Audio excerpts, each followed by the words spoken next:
Idza tamma laka hadza, kalau ini semuanya sudah clear, kalau ini semuanya sudah final semuanya, dan engkau sudah menjadi waliullah yang benar-benar waliullah, sudah menjadi kekasih Allah, dan kalau benar-benar yang kau cintai hanya Allah saja, maka ja'at ilaika dunya wal akhirah, maka akan datang menghadapmu dunia dan akhirat, datang menghadap.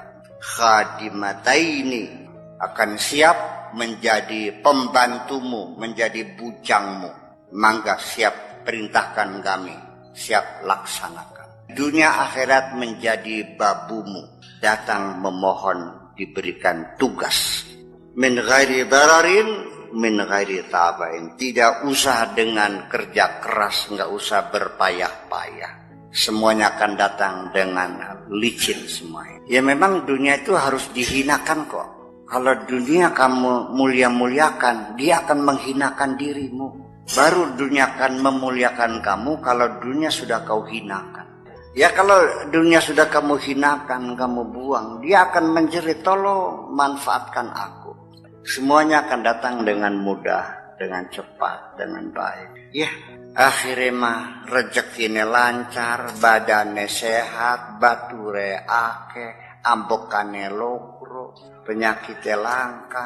Semua dunia akan hormat kepada kamu. Iya, itu.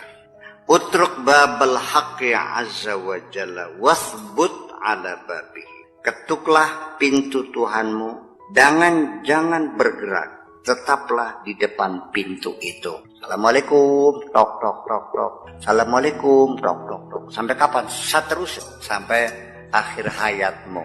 Konsisten. Lalu kalau pintu Allah tidak terbuka, mau ngetuk pintu siapa lagi? Sungguh kalimat-kalimat ini sulit diterjemahkan ke dalam bahasa.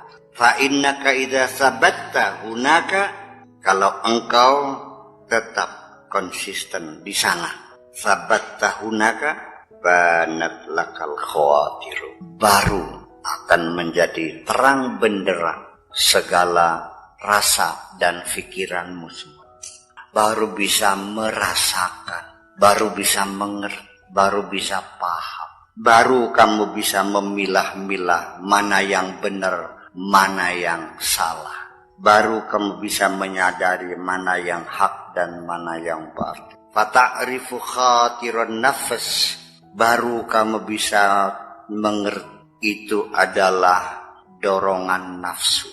Wa khatirul hawa, baru kamu paham itu dorongan hawamu. Wa khatirul qalb, dan kamu baru paham itu dorongan hati. Wa khatir iblis, kamu menyadari, oh ini dorongannya iblis. Selama ini kamu gelap gulita. Dikiranya yang mendorong itu Allah, ternyata iblis yang nyurung-nyurung sirah. Wa khatirul mulk atau khatirul malak bisa. Dan itu dorongan malaikat. Yuqalu laka hadza khatiru haqqin. Di situ kamu dimanipulasi.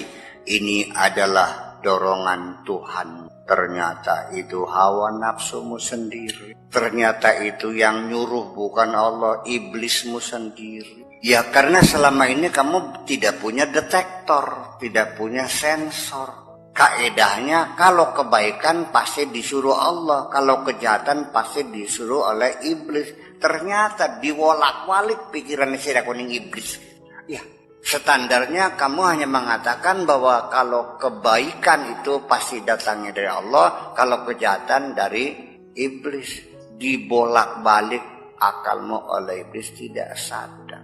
Kalau kamu sudah sadar bahwa kejahatan disuruh iblis, kalau kebaikan dari Allah, maka iblis pun akan menyuruh kamu kebaikan-kebaikan. Seperti apa? Nyuruh kamu bikin masjid yang tujuannya untuk memecah belah umat. Menyuruh kamu bikin madrasah supaya madrasah di sana yang baru berkembang biar hancur. Kamunya juga bangkrut, sananya juga bubar akhirnya. Apa kamu yakin? Apa betul Allah menyuruh kamu untuk ngadang di perapatan jalan, mencegah orang jangan masuk ke masjid itu? Karena alasannya tidak ada kunutnya. Apa itu disuruh Allah?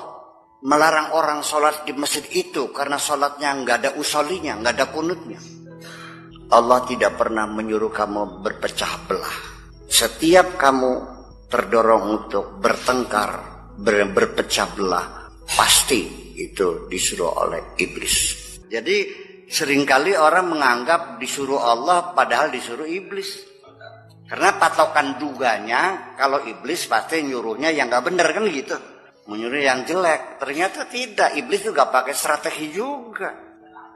Ya iblis tidak mungkin menyuruh kiai lembuk, nggak mungkin. Nyuruhnya apa? Ya nyuruhnya ya bikin masjid, bikin pesantren, ngajaknya berzikir berlama-lama.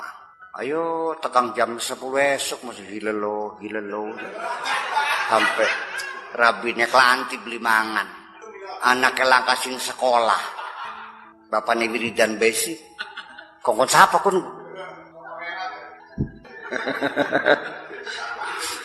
Saya ingin satu kasih ilmu ya, yang Anda bisa menangkap. Di awal dorongan itu Anda tidak tahu siapa yang mendorong, tapi nanti setelah final, kalau ternyata banyak mudorotnya, itu pasti yang nyuruh adalah. Kalau setelah final ternyata banyak manfaatnya, itu yang menyuruh. Oh, ya iya. Mana mungkin disuruh Allah ngebom pasar, ngebom masjid. Bapaknya mati kena bom, anak-anaknya jadi yatim, sekolahnya nggak lanjut, istrinya menjadi janda, nggak tahu makan dari mana, menimbulkan banyak penderitaan dan kesangsaran kemanusiaan. Jihad mana? Jihad apa itu? Menimbulkan penderitaan itu, apa itu jihad? Ya saya nggak paham. Dan mereka yakin masuk surga dengan jihad yang membuat penderitaan pada manusia itu. Dalilnya banyak saya tahu kok, tapi dalil salah paham semua. Iya, ya nggak mungkin dong. Nggak mungkin bunuh orang masuk surga. Orang kafir juga nggak boleh kamu bunuh. Urusannya apa? Apa dikiranya orang kafir itu musuh kamu? Enggak kok. Musuhmu ada di dalam dirimu sendiri. Kalau di luar musuh kecil, yang gede musuh dalam dirimu sendiri, itu musuh besarmu itu. Kecil musuh di luar mah, yang gede tuh di dalam dirimu sendiri. Karena orang luar tidak mungkin akan bisa menyesatkan kamu. Musuh yang ada dalam dirimu yang bisa menyesatkan kamu. Itu wis paham. Yuqalu laka hadza khatiru haqqin wa hadza khatiru batilin. Ini dorongan hak, ini dorongan kebatilan. Ta'lamu kulla wahidin. Kamu tahu masing-masing itu, semuanya tahu, satu persatunya kamu tahu. Bi'alamatin ta'rifuha, dengan indikasi-indikasi yang kamu pahami. Ada tanda-tandanya, ada alam. Idza wasalta ila hadzal maqam, kalau engkau sudah sampai ke tingkatan level itu, kalau kamu sudah sampai kepada level seperti itu, ataka khatirun minal haqi, maka akan datanglah dorongan dari Tuhanmu, yu'adzibuka, yang akan mendidik kamu, wa yusbituka, dan yang akan mengokohkan kamu, wa yuqimuka, dan akan menegakkan kamu, wa yuqiduka, dan yang akan mendudukkan kamu, wa yuharrikuka, dan menggerakkan kamu, wa yuskinuka, dan akan mendiamkan kamu, membungkam kamu, wa ya'muruka, dan yang akan menyuruh kamu, wa yanhaka, dan akan melarang kamu. Selesai. Itu semuanya yang menyuruh, yang menyarang, sudah terima beres. Iya, udah akan menjadi orang yang terbimbing, kaligane kan gitu. Dari ini semuanya ini, langkah pertama adalah awalnya ini begini. Ketika Allah menghendaki engkau, ya, dikehendaki untuk menjadi orang yang benar, pertama-tama engkau akan diperkenalkan dengan orang yang benar. Kalau Allah ingin kamu bisa kenal kepada Allah, maka kamu akan diberikan kesempatan oleh Allah bisa berkenalan dengan orang yang sudah kenal dengan Allah. dan Dia akan membimbing kamu. Kan Allah yang menunjukkan, bukan saya. Sebab itu begitu. Nah, nanti akan terdorong kamu mencari orang. Nah, ketika mencari orang, jangan menggunakan standar kesaktian. Bukan itu. Oh, bisa mabur, bisa hilang, bisa gawe duit, bisa menggandakan uang. Konyol juga kamu. Akhirnya ya ketemu karo wali, tapi ya wali dalban. Kalau iya ada orang bisa menggandakan uang, yuk kita berpikir sehat dulu. Kalau iya ada orang bisa menggandakan, ngapain ngajak-ngajak orang lain? 1 miliar digandakan menjadi 2, digandakan lagi jadi, digandakan lagi, beli bagi-bagi daerah pesi. Selesai kan? Sambil mengajak sila, bukan membodoh sila berarti. Jadi unlogic, semuanya unlogic.